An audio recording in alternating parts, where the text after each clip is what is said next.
Yo, what's up guys, welcome back. So it took me a while, but we got new tools for Monarchs. So Monarchs new format post Phantom Nightmare, and there are some differences compared to the list that I used at, what was it, YCS Dortmund a couple of months ago. The format is much more different compared to back then. What was it, Pearly, Unchained, you had Branded Chimera for example, Tournament here and there. And those decks were kind of fair, especially for this deck. It let me both obviously go first, you want to go first, but their boards were kind of fair, no multiple Omni negations, etc. like Sprite had, a couple of formats ago. So that made it so that Stormfort was a fantastic card to break boards, especially for this deck. Sounds strange for a deck, from 2016, so what is it, 8 years ago. But for the new format with, I feel, Fire King, Snake Eyes, Voiceless Voice, Tournament is still there, Runic Stun. Those matchups are worse for this deck. We'll come back to those in a couple of moments. So let's see what are the changes so quickly, right? I mean, the deck is super straightforward. It's kind of budget, I think. There are some formats where this deck does okay-ish, and it definitely does better in a format where there is a lot of diversity, where people don't really know how to develop their side decks or against which particular matchup, because you're only able to put 15 cards in your side deck. So this deck definitely performs much better in those kind of formats. So let's see, this doesn't change compared to the list that I used at Dortmund a couple of months ago with 11 tributes. Some points, Aether at 2, I think the most important reason why she's still there is during your opponent's turn. It does play into talents, again using monster effects during their turn. These don't, but this is still needed. If your opponent is able to out your tribute monster and dodge the domain lock, you could still potentially tribute summon her during your opponent's turn, right? So that's why she's still there. 2 off because of searchable, right? These are still necessary. I'm even looking at Vanity's Ruler, right? The counterpart of Vanity's Fiend, but it needs 2 tributes. I'm not so sure about that, but the duality of the Fiends in the upcoming format is, both of them are still fantastic, but the big problem though is that, as it was a couple of months ago with Unchained, Pearly, either get one of those on field was most of the time game over. Problem now is let's say for example Fire King, this is not like, let's say, only Vanity's Fiend. Fire King can easily get rid of this. Multiple answers, same for Majesty's Fiend. Sure, this blocks monster effects, but there is one elephant in the room that just nullifies this card, and that's Diabellstar. Diabellstar can still special summon herself to the field, and she has 2500 attack, while Majesty Fiend only has 2400. So, and that's a huge deal, because now, okay, you can Fiend, get this one out, and Domain Lock. Your opponent can still just go for Diabellstar and attack over Fiend to, dodge the complete Domain Lock. And another thing, speaking of Domain, most, like looking at Fire Kings, looking at Snake Eyes to some extent, looking at Voiceless Voice, they're not really using their extra deck that much. I mean, they are, obviously, but they can break a board and then go into their extra deck. So, speaking of Vanity's Fiend as well, against Voiceless Voice, fantastic, but the Dogmatica package cleans this. Nadir Servant, St. Antis, bam, they outed your board. So, these are still necessary, but they aren't as game-winning as they were a couple of months ago in a format where stuff like Pearly, Unchained, Tournament, they struggled getting rid of Domain Lock with these on, field. So a big change compared to my list at Dortmund, right, is the Kashira package.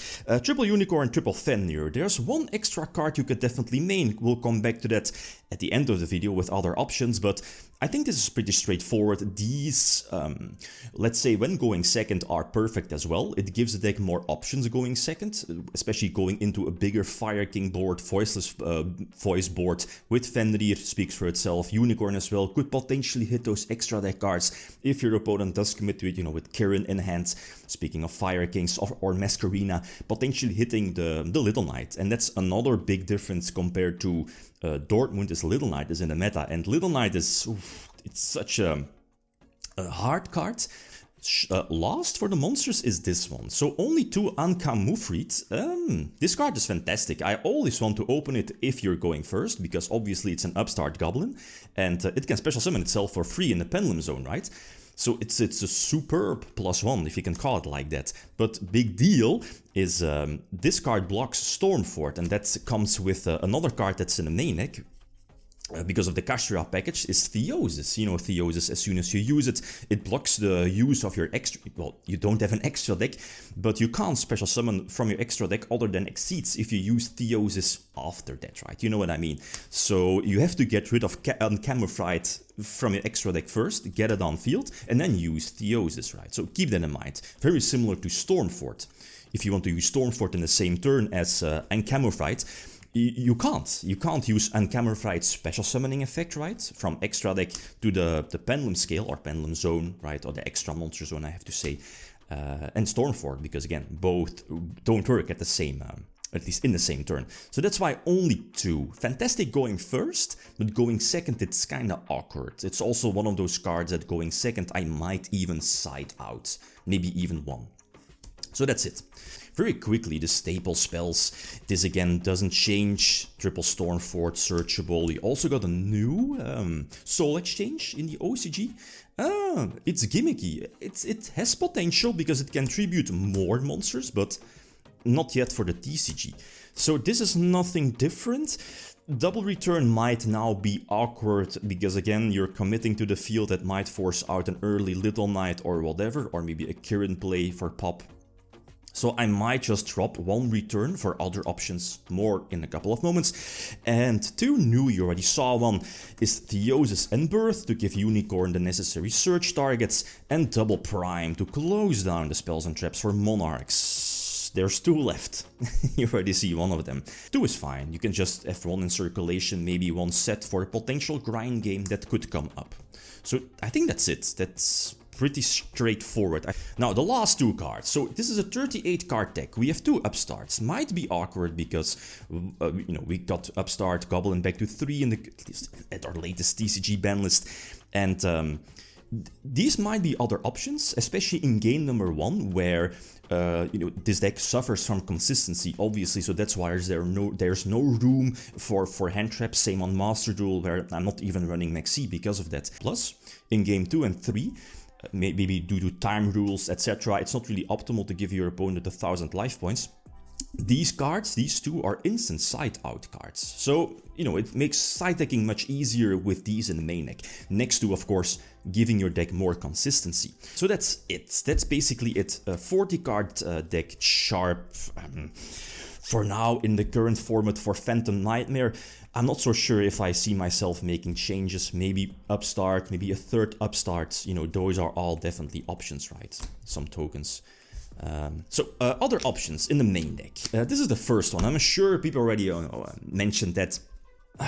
Ogre is one of those cards that in theory, it's a delicious card. You know, it's something like, let's say if you're going first, where is it? You could drop, let's say, Fenrir to the field. You know, Fenrir, search Ogre, and I'm sure you know that Ogre has the same stats as a Monarch. So you could, let's say, if you open Fenrir and Tenacity, you can special summon Fenrir to get a search Ogre, and then use Tenacity to reveal Ogre.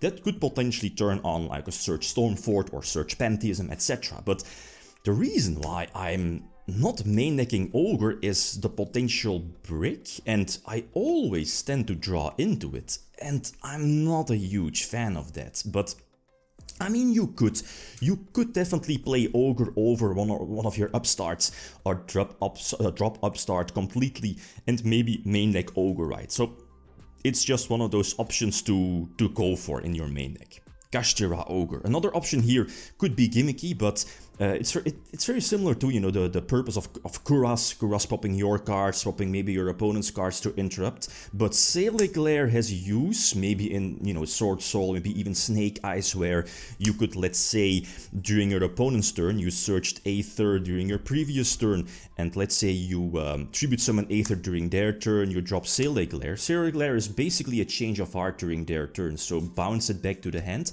to gain control of a lower attack monster from your opponent, or a low attack monster from your opponent. So potentially gain control of the Snake Eyes Ash, which could be important because they could dodge their domain lock, because most Monarchs or tributes, bar the Fiends, only have 2800, and Flame Birch I think has 3k, right? So they can Snake Eyes, tribute something, put Flame Birch on field and attack over your Monarch to dodge the domain lock. So that's another way to potentially prevent them from outing your domain lock. But not optimal, far from optimal. This is one of those cards that they released this a couple of months ago, and I'm just looking forward to other Monarch support. I'm not a huge fan of this just yet. It might depend on the new format or, you know, the new support they might get in the future. But the new Testalos, not a huge fan of it. Still, again, I talked about this in one of my previous videos. Change of Heart and this one. They were, you know, released from the ban list, right? Both Change of Heart and Snatch Steal basically have the same purpose. And I'm not running them in a main deck because both target, obviously. Both of them, nope. Because again, they target. Stormfort is much better. Stormfort is searchable. These are not searchable. Previously, I liked Change of Heart, but now with the much faster format and more boards, especially with Fire Kings, Masquerina, with Kirin potentially in hand, they can dodge a Snatch Steal, a Change of Heart.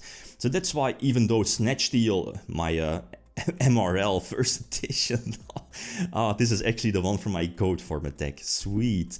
It's super nostalgic, but not for this particular format. So the last one is obviously the third upstart if you want, maybe for return. That gives you one less Monarch spell and trap in the main deck. And last but not least, another option is Morganite.